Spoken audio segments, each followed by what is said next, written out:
The Neptune 4 Pro, the new generation, the older brother, the upgrade to the Neptune 3 Pro, a printer that I have used and loved for the last 3 years. So how does the 4 Pro stack up against its predecessor? How does it work with Elegoo's upcoming slicer? And do the features that this printer boasts make it worth considering over the previous generation? On paper, it sounds like a no-brainer, but maybe not for everyone. Let's discuss.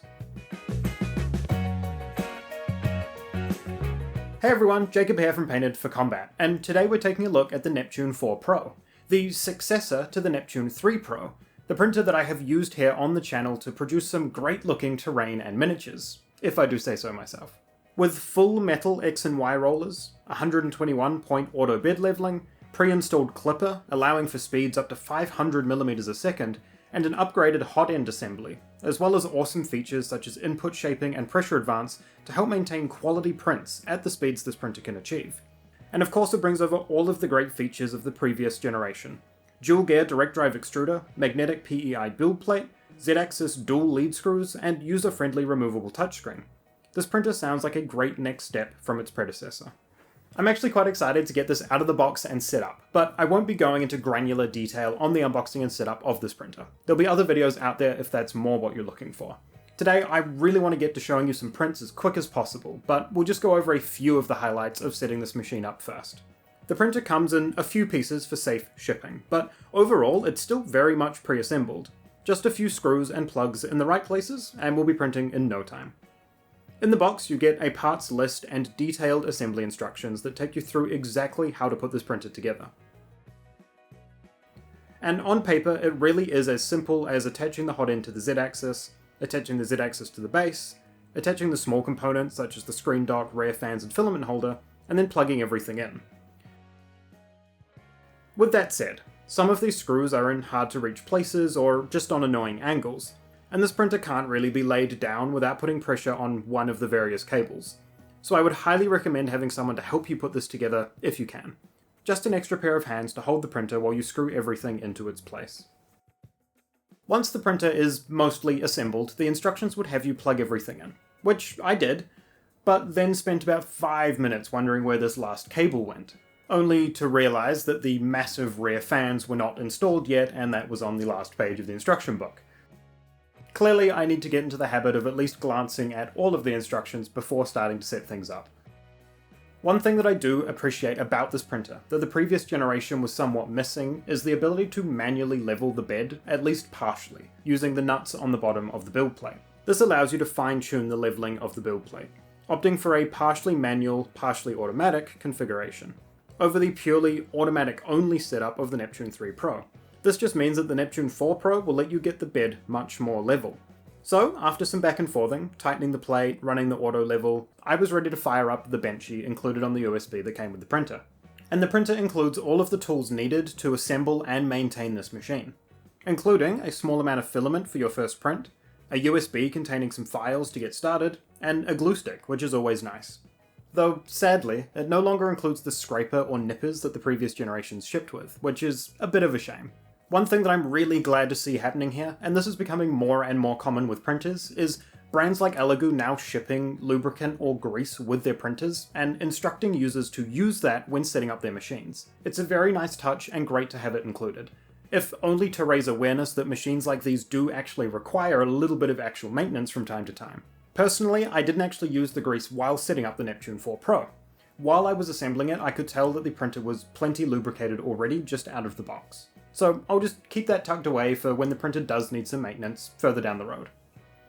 Alright, this Benchy has been starting up in the background, and I'm glad to see that this printer still has the same rapid startup time that I'm used to. Hit go and the machine is heated up and starts printing in under a minute, something that I really value if I'm ever rapidly prototyping models for printing. And this thing is going breakneck fast. 500mm a second is clearly no joke.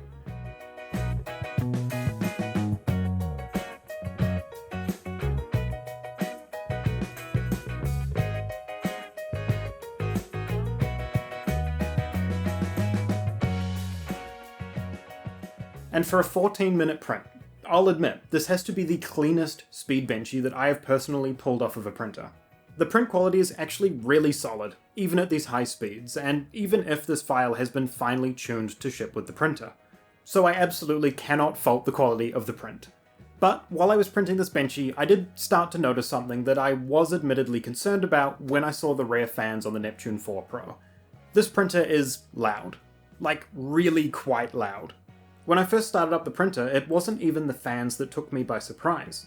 The X and Y axes were making an almost grinding noise as they moved, like the stepper motors themselves were struggling to move the bed and the print head.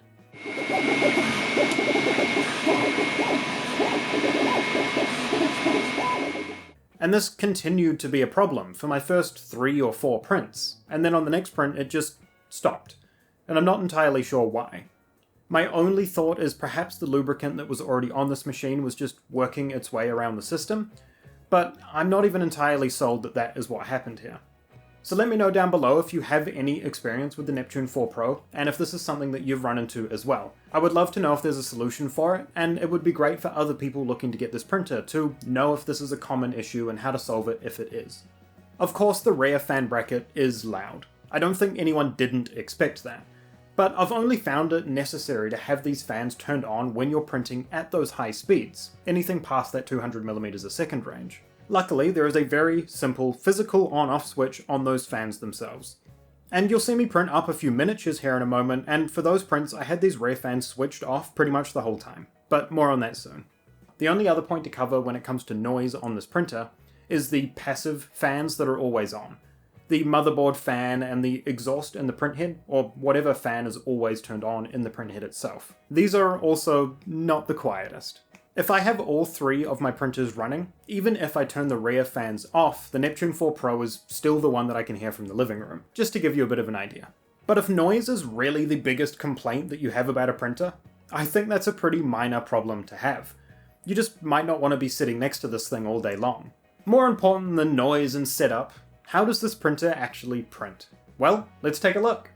After the Benchy, I hooked up a roll of Elegoo's PLA, my personal go-to for filament, and fired up one of the other included print files, the tool holder. I'm pretty sure this is the same model that came default with the Neptune 3 Pro, and is designed to hold the various tools that come with either of these machines. And at just 58 minutes, we have a functional print. For 58 minutes. Pushing the speeds that this printer is going, this looks pretty damn good. Aside from a bit of a rough top layer, which you might expect printing at speeds this fast, the details and tolerances are great, and they hold the tools with a nice, snug fit. Before we move on to printing out some terrain and miniatures, I wanted to let you know that Elegoo were kind enough to send out the printer and the filaments that you're seeing me use in this video, with the understanding that I would use this printer to create some fun videos here on the channel. So take it with a grain of salt, but I'm trying to keep this as honest a first look as possible. With that said, you should still absolutely treat this video as an ad. I have some affiliate links down below to Elegoo's web store, so if you're considering picking up this printer or maybe some of Elegoo's filament, consider using those links down below. Any purchases made from those links will generate a small amount of kickback for the channel to help support me without any additional cost to you. Alright, let's start printing some terrain. And similar to my last video, we're going to be printing off some more dungeon blocks from their Ramparts and Ruins range. Specifically, I wanted to look at some of the more sculpted designs, as I was really impressed by the clean X and Y faces of the tool holder, and wanted to see if that accuracy would translate to some more complex designs. I want to try 2 different things here. One, a small set of 9 tiles to create a small exterior forge scene, and 2, some flat stone tiles to see what we can expect from the top faces from this printer, given the functional but less than perfect top faces on the tool holder. All of the models I'll be slicing today, I'll be slicing in Elegoo's new work-in-progress slicer that's based on Orca Slicer. This is something that I got access to over on their Discord server. And I have to say, this new slicer has been a much better experience than their old slicer based on Cura, which was starting to feel a little bit outdated. This new slicer, even in its early stages, feels more complete, allowing access to multiple nozzle sizes across their printers, and plenty of preset profiles to choose from for each. I wanted to keep these prints fast, opting to use the stock 0.4mm nozzle, and choosing the 0.16 optimal profile. Keeping the profile's default 1.6 layer height for the details, but using a height range modifier to change the lower pegs of the blocks to print at 0.2mm. using just the default settings for all of the forge pieces, and then for the stone tiles I tweaked settings between prints to try and improve those top faces. All up, for everything that's here printed in Elegoo Black PLA, we're looking at a total print time of about 11 hours. That's a little over half an hour per piece if you split it evenly, but this includes the forge and the brick riser, which are significantly larger prints. And I'm not seeing any noticeable issues or blemishes on these parts. The details have all been captured and printed really nicely. Aside from the top faces of the stone tiles not quite being buttery smooth, which is really just a matter of getting to know this printer and a little bit of trial and error over time, these prints are looking great with very little work. In fact, I'm already pretty convinced that the Neptune 4 Pro is going to become my terrain workhorse, for lack of a better term, and I have some big terrain projects in the works, some of which I've alluded to in some previous videos. So I think that they'll be the perfect thing to help put the Neptune 4 Pro through its paces in the very near future.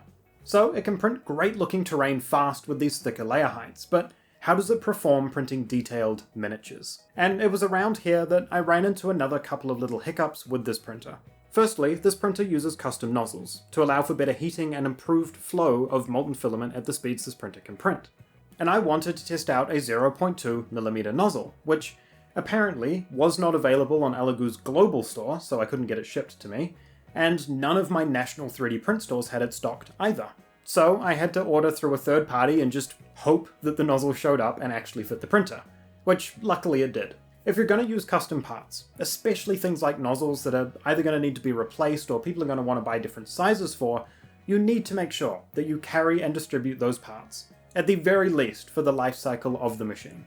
And secondly, if you're going to be manufacturing custom nozzles specifically, why not introduce a quick swap mechanism to your printer? If you're already going through the process of R&D and machining custom parts for these printers, why not go the extra mile to add elevated user experience to these machines? A simple spring, latch, or magnet-based quick swap nozzle mechanism would have been awesome for these printers.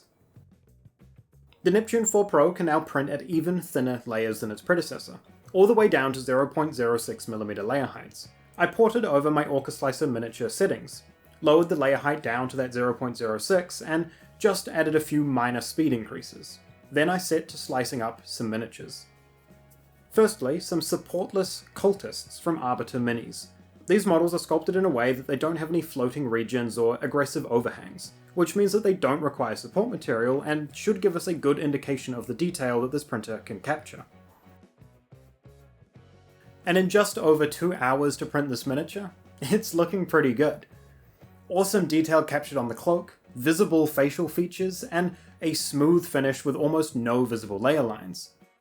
Yes, there is a significant amount of stringing, something that I hoped to avoid by using the default profiles for the printer and filament that Elegoo have included with their new slicer. But it's still a work in progress, so I'm willing to say that maybe those settings are still being dialed in on the back end. I bumped the retraction amount up to match my old settings for the Neptune 3 Pro, and had another go with much better results, and no loss of detail. Yes, there's still a little bit of stringing here, but that'll just be a matter of further dialing in those settings as I get to know the printer a little bit more.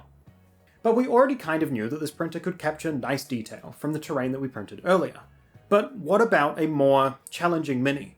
A multi-part miniature that requires support material should really help us see what this printer is capable of. These Terminators have shown up a few times on the channel and have become a bit of a benchmark for me now, so let's go ahead and print one of these guys up on the Neptune 4 Pro.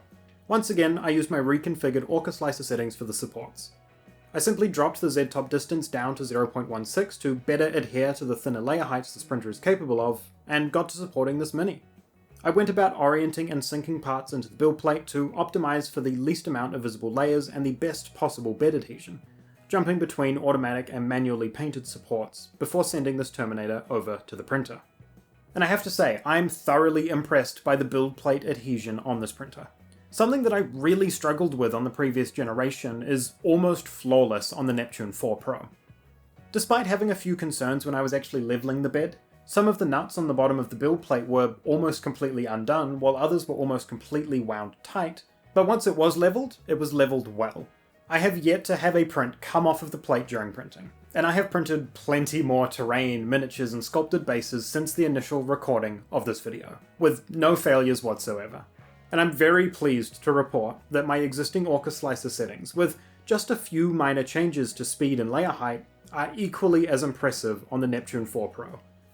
Great bed adhesion, smooth flat surfaces, minimal layer lines, and easy to remove supports. This printer can print fast. Yes, we've demonstrated that, but that doesn't mean that it has compromised its ability to print low and slow. Besides dialing in Elegoo's PLA a little bit better to remove the last few bits of stringing from these prints, they are matching the quality that I have come to expect from the Neptune line of 3D printers. Overall, the Neptune 4 Pro is a great printer, and well suited to the tabletop hobby. Able to print fast, good-looking terrain pieces, but also fully capable of slowing down and printing some highly detailed miniatures. And while this printer has its downsides, it's a little bit loud. It has a few hard-to-source parts, and is a bit more focused on being a capable, budget-friendly machine than having an elevated user experience. It's still a bloody good printer, capable of printing some awesome looking parts. Sure, it might be a bit loud if you're looking for a printer to sit next to you on your desk all day, but a lot of printers printing at this speed will have a bit of volume to them. If you have a dedicated hobby workspace, or a garage or basement and you're looking to get into 3D printing, or just want another machine to help churn out terrain, this is a great choice. Thanks again to Elegoo for sending out this printer for me to take a look. Let me know down in the comments below if you have a Neptune series printer and what you use it for. And keep an eye out for some updated settings and big terrain projects that'll utilize this printer in the very near future. Like if you liked, and consider subscribing to keep me popping up in your homepage from time to time. Thank you so much for watching, and as always, have a good one.